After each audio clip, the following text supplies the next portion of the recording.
Mayong adlaw nga Sabado, mga higala, aniya na sab mga tong bagong episode sa Maayong Balita sa Central Visayas.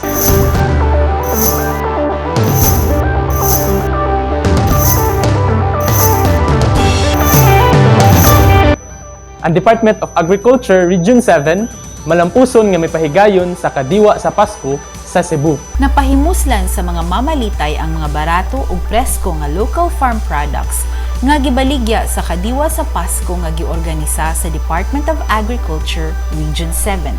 Ang maong aktibidad usa ka inisyatibo sa ahensya nga nilungtad og duha ka adlaw ug gipahigayon didto sa DA Central Visayas Compound, Mandaue City. Kung diin kapin sa usa ka dosena ka stall sa mga farmer cooperatives ang namaligya og mga agricultural and fisheries products. Naglakip kini sa presko nga utanon, prutas, processed food products, seafood ug uban pa nga baligya sa barato nga presyo. Samtang namaligya usab sila og NFA rice nga nagkantidad og 25 pesos matag kilo. Among business is Carson Hills Agricultural Farm. We're based in Lugo, Bourbon, Cebu.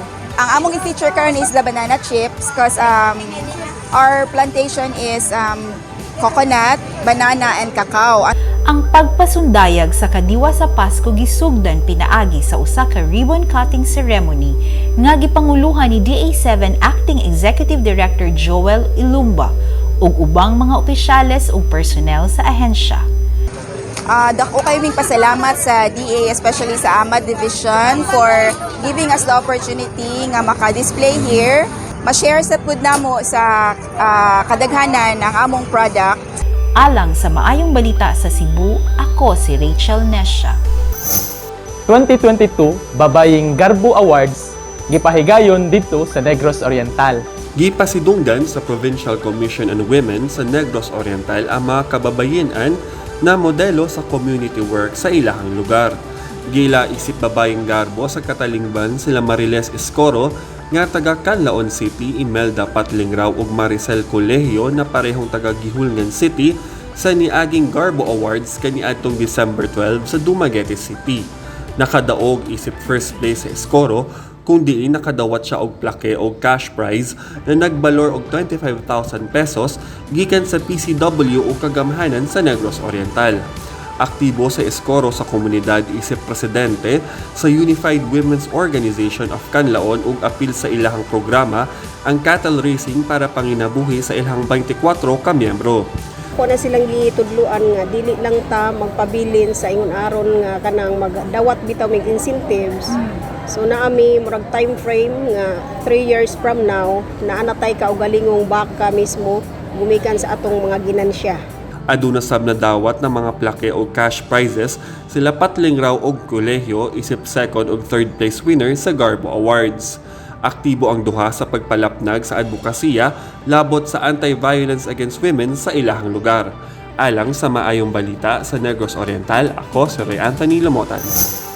Ug para sa Siquijor, atong susihon ang kasadya sa ilang Children's Month culmination. Napuno ang dugukanan sa Kapitolyo sa Siquijor o Hudyaka sa mga proud nga ginikanan, pamilya ug mga katauhan nga mitambong sa kalingawan diin Chikiting ang bida sa wanan. Mabulokon maanyag bibo ug makaymuot gayod ang mga pagrampa sa mga Chikiting, sulob ang mga matahom nga bisti daw mga diyosa samtang nagpasundayag sa ilang makalingaw nga sayaw ug ang ilang mga daw hero nga mga attire dugangan pa sa ilang makabilib nga rendisyon sa pagkanta ingon man ang pagdibuho o paglarawan sa ilang mga gidrawing. Magpaulahiba ang mga child development workers, sila usab nagpasigarbo sa ilang ngilngig ng mga istiping. Gihimo ang maong kalihukan isip pagselebrar sa 30th Children's Month culmination nga adunay timang kalusugan, kaisipan at kapakanan ng bawat bata ating tutukan. Diin kini maoy dalan sa paghata og himsog nga palibot, maayong edukasyon ug panglawas ngadto sa mga kabataang Siquijornon. Nagpaluyo sa mahinungdanong kalihukan ang kagamhanan sa probinsya sa Siquijor, uban ang Provincial Social Welfare and Development Office ug mga opisyalis sa gobyerno. Opisyal usab nga gilusad ang Provincial Children's Code diin gidetali ni Board Member Brydia D. Tumarong ang probisyon sa nasakpit nga kodigo. Kamo makaasa nga kami sa Provincial Government of Siquijor has masatagan namo og daghang programa o proyekto ang atuang mga bata. Nalingkamot si Governor Jane Villa uban sa opisina ni Congressman Chico Villa na ihatag ang tanan ng oportunidad sa ato ang mga katawhan. Alam sa maayong balita sa Sikihor, ako si John Carlatin. Di sad magpauwahi ang Bohol para sa ilang maayong balita. Sa kapidaan ka mga katuigan, walay nangahas ug ugmad sa mga kabungturan nga bugang ug kugon ra gyud ang nanaghan. Apan sa aghat sa Alicia Tourism Office, gisubay og taytay ang mga buko-buko sa kabungturan aron sutaon kung may mahimo bang maayo alang sa turismo. Didto nabuksan ang lugar sa mga nga sa tanang mga bulanon ang lang gyud nga suruyon. Kini ang The Alicia Panoramic Park. Kanhi bakirohan sa baka o kabaw apan sa mga health conscious nga tao na himong playground. Duwaanan sa mga hilig sa enduro, mga mountain bike enthusiasts ug trail runners. Ang trail sa top di hingtupngan apan ang tuktok nga mga tungason ug lisod nga mga kanaugon sa mga abtik sa paugnat sa kusog igo ra gyud kining yano-yanohon.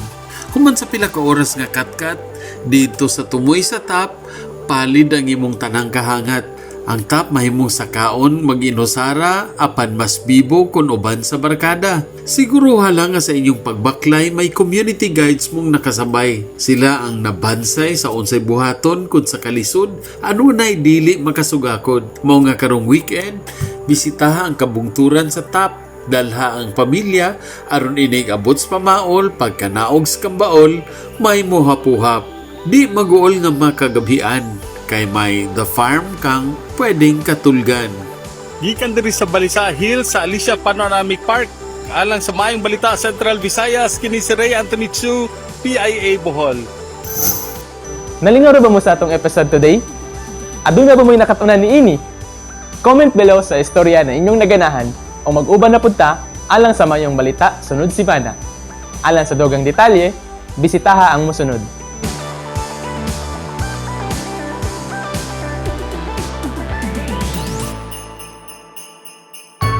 Mga higala, 8 days na lang, Pasko na!